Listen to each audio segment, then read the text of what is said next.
Now, WTVM News Leader 9 Sports Overtime. Sponsored by Kinetic Credit Union. The energy for your dreams. Taylor Funeral Home. A living service for the living. Rivertown GMC. Get more with Group 1 GMC Rivertown. Columbus Pediatric. Promote wellness one child at a time. Wendy's, home of the $5 Biggie Bag. Now, here's Tony Reese and Drew Pavan. The clock is reached 0 and we're heading into another season of Sports Overtime. He's Drew Pavan and I'm Tony Reese, and man, oh man, Drew, it feels good to be back. That's right, Tony. We are so back, and we'll be bringing you some of the top high school football highlights in and around the Valley. So grab your popcorn, sit back, and let's get into it. We start with our Sports Overtime Game of the Week. Game of the Week, sponsored by Taylor Funeral Home. Let's talk about it, Drew. Week 0 game of the week. Manchester taking on Harris County. Early on, it's Trotter Teasley on the quarterback keeper, and into the end zone he goes. Love that. Scoring started for the Tigers. But it would take Manchester just one play to answer. Check out this play pass, finding Ja'Cory Anthony, who takes it. You can't leave him that open, Tony. End zone. Blue Devils right back in it, man. That's a long touchdown. Manchester back on offense, though. Wow, took them a while to get there. But hey, they're back on offense. Blue Devils pass complete to Bronte Jones. But he fumbles, poked out by Nolan Johnson, and the Tigers would take back the possession, and with a chance to pull away, Kingston Rivers would find the end zone. On the handoff, Harris County takes the lead and hold on behind a strong defensive performance. Tigers win it 17-6. Here's Coach Tommy Watson. To give up 6 points to that offense that is built on misdirection and play action, and that was very impressive. I do feel like that they shouldn't have got none. We busted an assignment on the first play of the game. They had the ball, but overall, I cannot be more proud of our defense for sure. Tommy Watson and the Tigers open the year with the win over their rivals. Let's get to some Muskogee County action. Northside taking on Shaw, little Muskogee County showdown. Okay. Cats are going to start driving here, and it's going to be Gabe Galarraza on the misdirection. He looks to score here with the strong run. Okay. I don't know, Tony. They marked him short. I think he scored, but hey, he scored? Just a few plays later, they punched it in for the 6. Okay. It's Alex Tarboro. Makes it 31-zip. Northside was rolling, but Shaw wouldn't go unanswered. It's Dalen Peterson. Tosses the long 50-yard plus touchdown to Aaron Grant. Yes, that Aaron Grant that played quarterback last year. Catches and score, but that was all she wrote. Patriots take care of business. 31-8 is your final. Tough matchup there. Meanwhile, Schley County taking on Seminole County at home. First quarter, Seminole ball, and Ellis Denton would connect here with Timothy Brown off the tip drill, and Indians would get on the board first. Oh, that's tip drill. You practice that, Tony. You practice that for a reason. Schley County's turn to respond, and a bobble snap would lead to a Seminole turnover this very next play. Man, things not your hands. You got to catch it. My dad taught me that game 1. Let's talk about it, big guy. Hey, you got to catch it. Indians looking to capitalize off of the turnover, and they do as Ellis does it by himself to push the lead to double digits before the second quarter. Seminole County would go on to extend the lead and win the contest 39-14. We're going to bring it back on home. The Brookstone Cougars hosting the Tatnall Square Trojans at Max Strong tonight. Cougars coming out looking for vengeance, man. They strike first. Quarterback Broughton Branch hands it off to Dylan Terry. Nobody there to stop him. That's speed, Tony. Oh, that is speed. Man, was he fast tonight. Following the PAT, Cougs jump up 7-0. Now, Brookstone showed up also on defense tonight. Shout out to Charlie Peak on this clutch field goal block to hold the Trojans scoreless at all 3 phases of all game. 3 phases, my brother. Sometime later, the Cougs strike again. Branch finds Sammy Lavoie on what looks to be a screen. Nobody able to catch him, and he breaks one off to give the Cougars another 6 keep them out of the way, man. He almost ran me over. He's going to make it.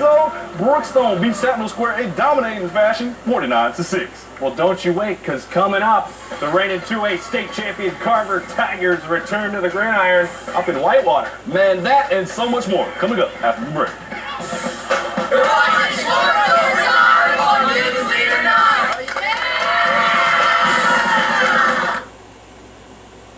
Breaking news right now, a shutdown on I-185. The team you trust, your way. Welcome back into Sports OT. We're getting you straight back into the action as we check in with the reigning 2A state champion, Carver Tigers. That's right. They're hitting the road for their first game under first-year head coach Jarvis Jones, and here we go. at Whitewater against the Wildcats. Whitewater on the punt. It's a high snap over Isaac Ross. Causes the play to be ruled a safety. Carver's going to go up 2-0. Love that little scoregami. Carver on the attack, though. Offense trying to move it. It's Jacoby Caslin, one of the top running backs in the area. Goes in for the 10-yard score. 9-0 Carver, but how about them Tigers? Oh, Jarvis Jones' team. It's Kelston Popcorn Tarver with the 10-yard score. 16-0 Carver. But here comes Whitewater's David DeRue on the 6-yard run. He just slides in, makes it easy. 16-7. But how about one more from Carver? It's Caslin from 7 yards out. 23-7. How about the final? Carver wins it 51-25. Shout out to Jarvis in that first win tonight. Troop taking on Villarica over at Callaway Stadium.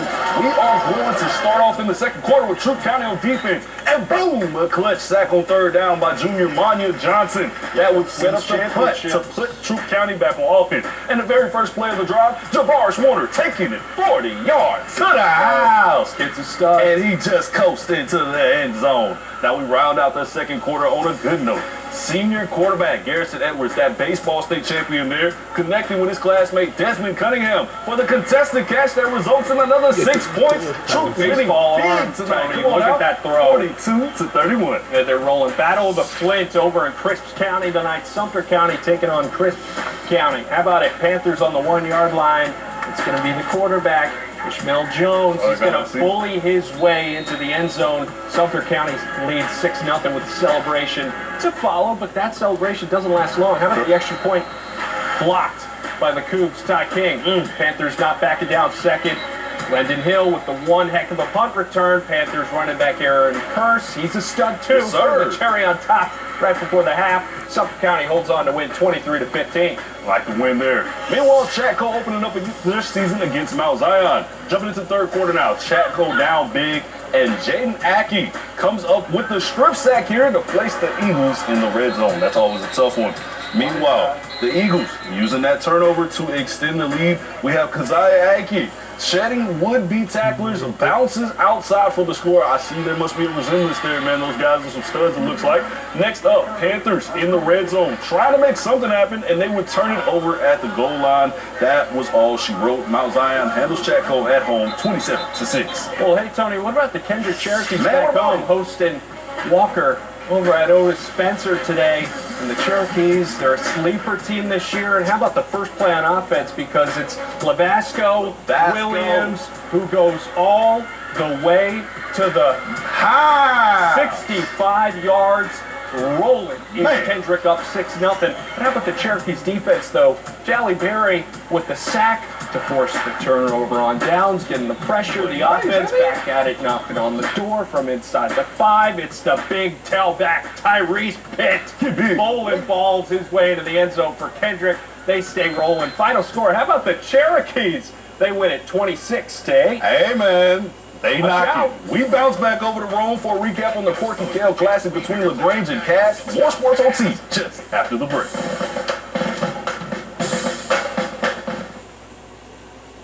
Well, it's the first Football Friday in the Peach State, and we're getting right back into the action, Tony Reese. Now we talk about it. The Grangers of LaGrange coming off a 10-win season, back at it on the road today. And here we go. LaGrange taking on the Cass Colonels. We start off with a trick play. Antonio Colton gonna launch this one deep. Oh, what a grab. Springer just short of the goal line. But hey, the handoff will go to Peyton Davis just moments later for the Grangers' first score of the year.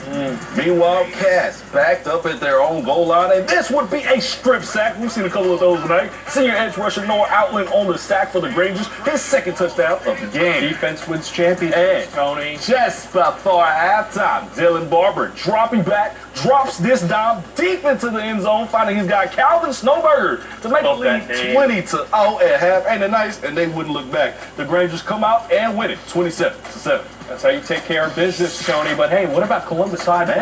Miller County at Canat last night. First quarter, Andrew Smith, and I want you to remember this name because here caps off their opening drive with a 1-yard score. Blue Devils strike first. Second quarter, Andrew Smith again on the keeper, again finds a hole to sneak in, and Columbus High gets the go-ahead score. It's 14-7. Watch this play. Andrew Smith, Mr. Do-It-Yourself. Watch this run, scrambles, bounce off a defender on the spin. He takes it to the house. Watch the little tightrope up the sideline. Columbus High was rolling yesterday. 35-17, they went big. Shout out to Columbus and Kendrick, man. Hardaway hosting Jackson over at Otis Spencer last night. The Red Devils, first in the red zone and into the end zone, they go with a handoff to their guy, Denari Brown. Jackson took in their early lead, but they kind of went right back at it. They're back on offense again. That Brown guy, man, he was truly something special to watch, man. He happened to break one going all the way. He's just back in the end zone and doubles their lead. It's 14-0. Hardaway's struggling here a little bit, man, but hey, they tried to get up going offensively. It looked like they were positive for a minute.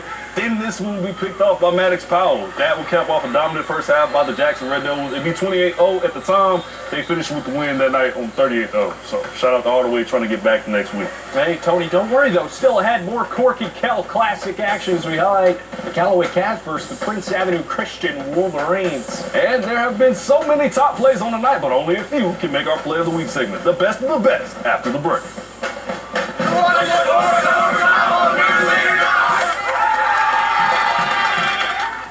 Now, before we get out of here, we are not done yet. We go back to the Corky Kell opener. That's right, Tony. Callaway started off the year for all of the state of Georgia up in Marietta against Prince Ave on Wednesday night. Callaway gets on the board first. It's DJ Mahone with the outside sweep. He goes a couple yards into the end zone, makes it 7-0. Callaway in the second quarter. Then with under 2 minutes to go, the Cavs are knocking on the door. It's Christian Kennedy, punches it through. Cavs lead 17-14 at the half, but Positive first half, things will take a turn for the worse for the Cavs. Following the weather delay, Callaway deep in their own end zone, throwing up a prayer and be picked off by the Wolverines. Then eventually go on to score 26 unanswered points. That final, 40-17.